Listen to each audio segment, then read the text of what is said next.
Hey guys, LevelCap here, and today we're going to discuss what needs to happen with the Battlefield franchise in 2020. We already know the next Battlefield game isn't arriving until 2021 at the earliest, so Battlefield 5 is still DICE's premier Battlefield title for approximately 2 more years. And having been out for over a year now, the game has made improvements, but the amount of poor decisions along the way has prevented the game from gaining any serious momentum and could possibly endanger the entire future of the franchise. Screwing up all the weapon balance on 2 separate occasions, failing to deliver most of Chapter 4's content, failing to fix annoying bugs for 3 to 4 patches in a row, abandoning Firestorm without implementing promised fixes, promising big features with RSP and then delivering a mere shell of what was expected.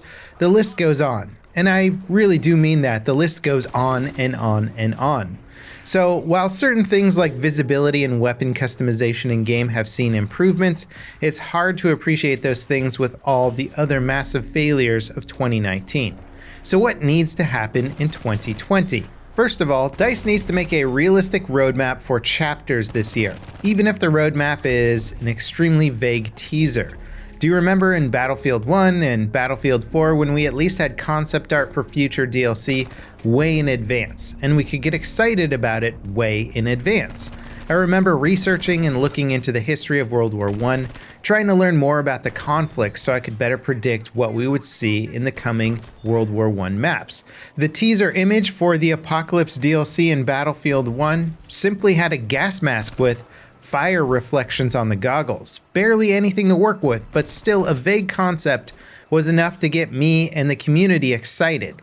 And the community needs something to be excited about right now, desperately. Now, in 2020, DICE is also going to need to solidify their overall weapon design for the game. No more big revision changes. Battlefield 5.0 was the most fun I've had in this game since it launched. The Pacific content was new, the maps were fun, and the weapons hit reasonably hard. Reverting the TTK in 5.2 once again was a huge shift in playstyles for everyone and has been, in my opinion, one of the biggest revolts to a balance change I've ever seen in the Battlefield franchise, maybe even in gaming, I don't know. And instead of going back on their update, DICE stood their ground.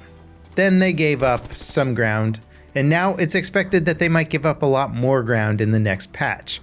But the amount of damage done with this balance change that nobody asked for has been catastrophic, and it came at the worst possible time, when people were actually enjoying some good content. Finally, there was some good momentum buildup for the game, and in one patch, DICE killed it all. And to really add salt to the wound, there was a lot of balance changes people had been asking for. Airplanes, vehicles, team balancers, a better anti-cheat system.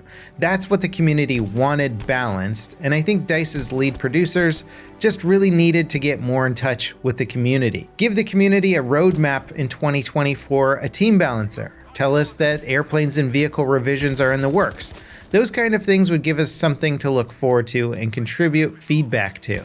Now, bugs, balance, and quality of life improvements aside, we all know that content is king, and if anything, the Pacific DLC really showed that. It was the first time that Battlefield 5 saw a big jump in the player base. It's the first time that players were talking really positively about the game for a change. It was good content, and it made a very big impact on the game and the community. Battlefield 5 is a World War II game, and the first time we saw a big iconic battle in the form of Iwo Jima, it brought interest in players to the game. It was cool seeing such an accurate reproduction of the island, something that looked visually very similar to what the real location looked like.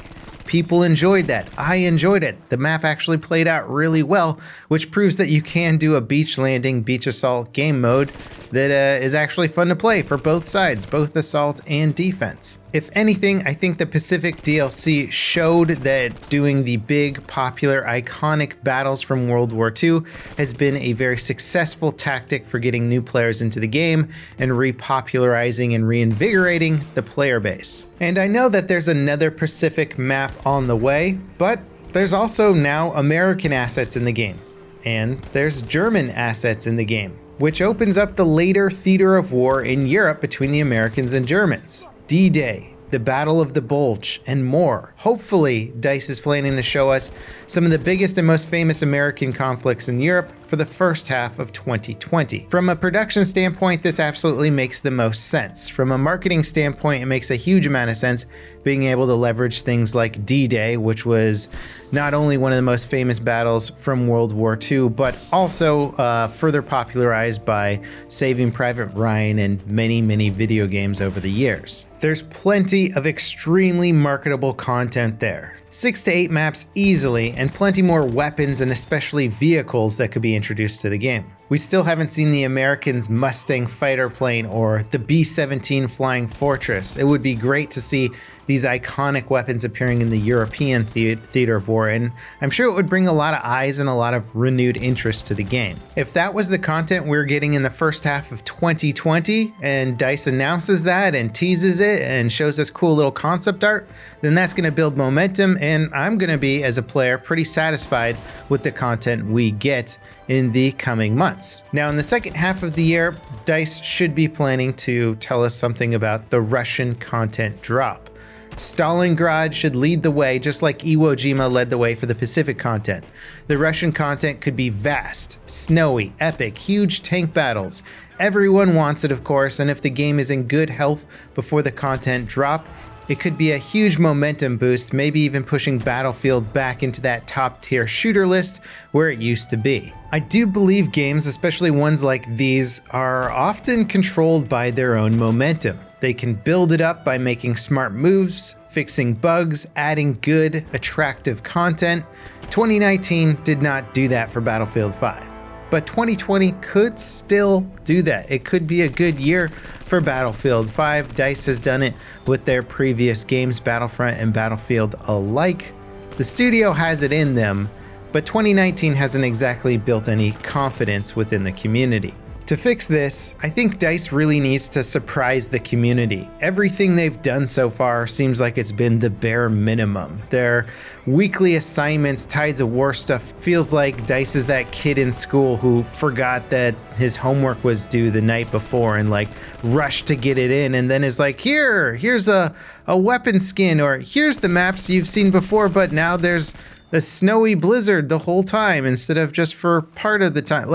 It just feels like lazy, half-assed content, and DICE needs to stop that. We need to see the exciting stuff pop up. The community needs to be wowed. We need to be expecting something basic and be blown away with something way more than what we were anticipating. Imagine if DICE just out of the blue announced that they fixed the loot problems in Firestorm and made it a free game mode for the general public. That would be a hugely smart play and could stoke the fires of what was a very good foundation for a battle royale game that just needed some TLC that it never got. It's certainly the best looking battle royale game ever made. The Fire Circle was awesome, plus the destructible buildings really set it apart from a lot of the other ones.